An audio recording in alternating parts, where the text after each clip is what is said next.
is the affidavit of Astor Richardson Pereira. Now we'll go through this.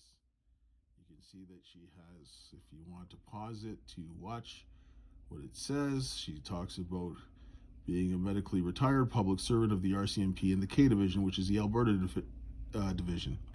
I want to point out here where she says, in the course of her duties with the RCMP, working in GIS, which is General Investigative Services, and MCU, I've never come across fraudulent warrants like this from any member or detachment.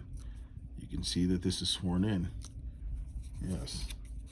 See, that's also part of a motion record. Now we see that this was sworn into the Federal Court of Canada by the RCMP. This was submitted by Cheryl Giesbrecht, counsel for the Attorney General. So you can see that this constable sworn in doesn't have his name out. They cite security reasons or some nonsense like that. But you can see that it's signed and sworn in. They're saying that this is true. Now let's look at the warrant. The occurrence details. See, this thing was pulled from the K Division, which is Alberta. Saskatchewan is F. So you can see that this nonsense, they had an obligation to do something about this, but we'll look at this first. It says the occurrence type is resist obstructs peace officer.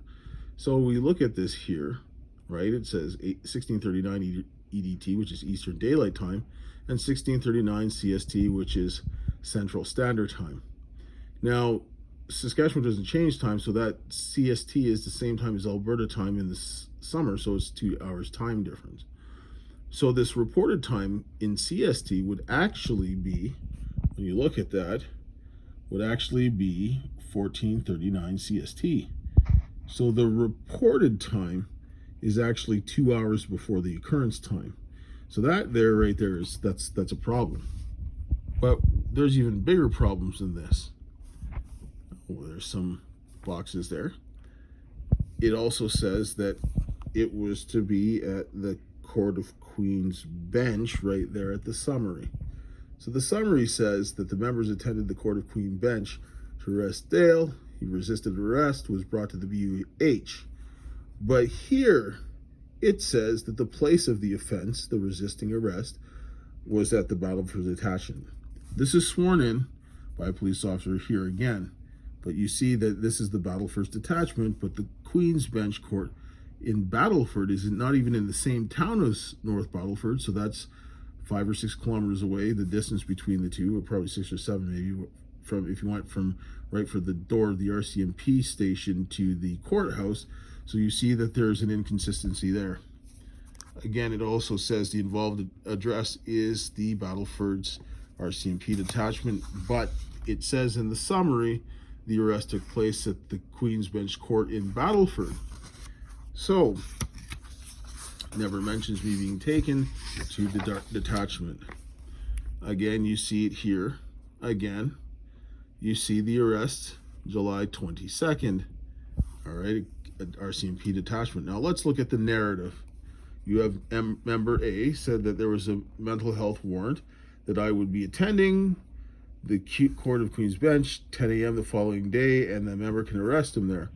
Now look at that. You see July 23rd, and it talks about the arrest here. You can see this here, Dale pulling in the vehicle, going on, blah, blah, blah. Keisha came out, was there, approached Dale. He was under arrest for an outstanding warrant under the Mental Health Act. He said that blah, blah, blah, didn't have this. They talk about that. You see for yourself that there is an arrest taking place. Again, the date is July 23rd. So we keep going. They say all this other things. This is what they say. Let's go down to here. The doctors from the SHA. Once inside, they took me to the BUH and they said, no mention of me going to the Battleford detachment. They said that they was talking to the doctors. They tried to speak to me. It was unsuccessful.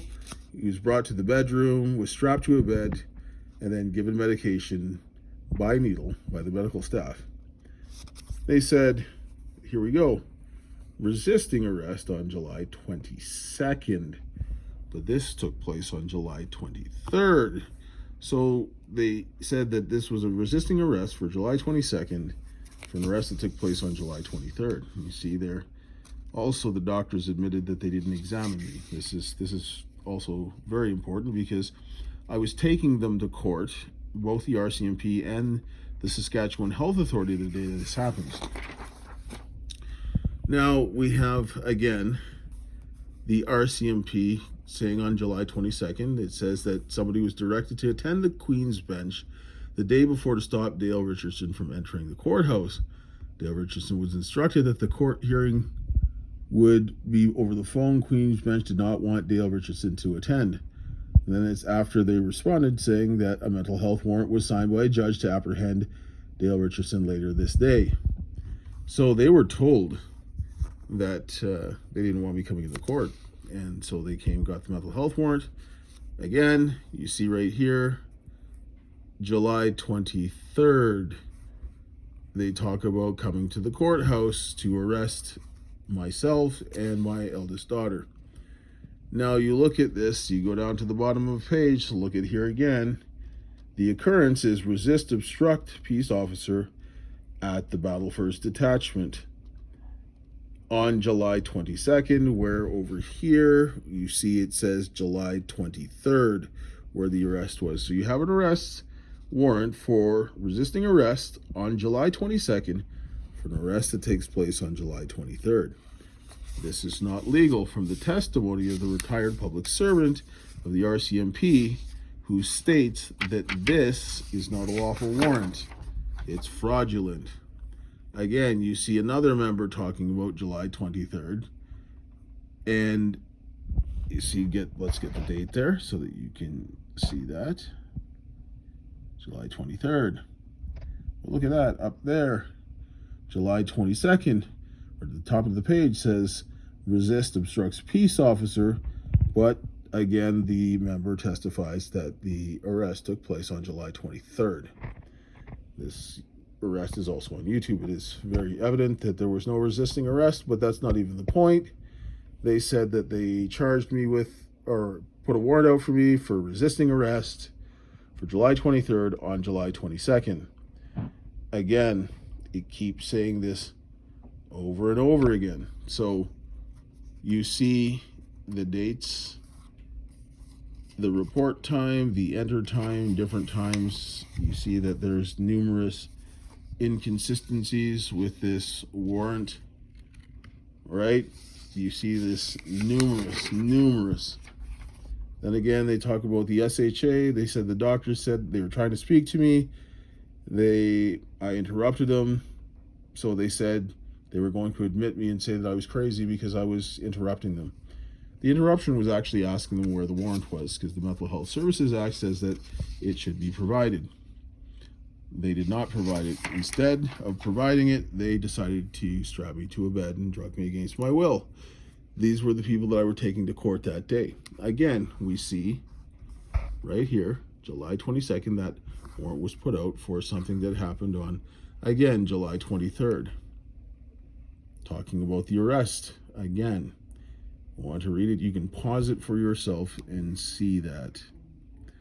So we know that this is not lawful. And again, you see somebody saying, good work on this, for doing something that a retired public servant of the RCMP said is not lawful. So they're rewarding somebody and telling them good work for committing a crime, because you see again, July 22nd, and from the testimony of the RCMP, the arrest took place on July 23rd. So if that is the case, they must be able to see into the future, or they must be thinking that this is the minority report where they could charge someone for a crime in the future because they have some kind of ability to see the future. The problem with that is that the law does not support that, so this is a crime. So that everything that happened as a result of this is a crime. A crime. And again, let's go back over that affidavit again that talks about how this works, because she worked in the K division, the same division that they pulled this information from. And knowing that this is a fraudulent warrant and that they committed a crime, that demonstrates that there is corruption in more than one area. See, my friends, this is the testimony of someone who knows that this is wrong, has just testified to the validity of this warrant, which is fraudulent. And everything that happened as a result of that day has to be a crime. We had a judge that said that the RCMP were doing their job with this. Well, that is not true. We also had Cheryl Giesbrecht, representing the Attorney General of Canada, putting this out, saying that this was a lawful warrant. Or no, not a lawful warrant, but saying that this was the RCMP doing their job. Again, they said that it happened at the detachment when they also testified that the resisted arrest was at the Court of Queen's Bench, which is not even in the same city, and again, not even on the same day. They put this out the day before for arrest that happened the next day. So ask yourself this question: should they be able to do this? Should the RCMP be able to do this? Because I know there are RCMP that serve and protect, and they want to uphold the law, and that's what they do. And it's not reasonable to think that every RCMP is wrong or wicked. That's unreasonable. But I don't know which ones are the ones I don't know. Can I say whether or not were they one of these people that looked at this? Because this obviously went to the K Division. You can see that it was pulled from the K Division, which is Alberta over here, and they had an obligation to go in and arrest the people in North Battleford that did this because they are committing a crime. The RCMP Act actually says that they have to stop other members from committing crimes. They have an obligation to do something. And there we'll stop the video. So if you think that this should not be done, please share this and let other people know. Thank you. Have a good day. Bye.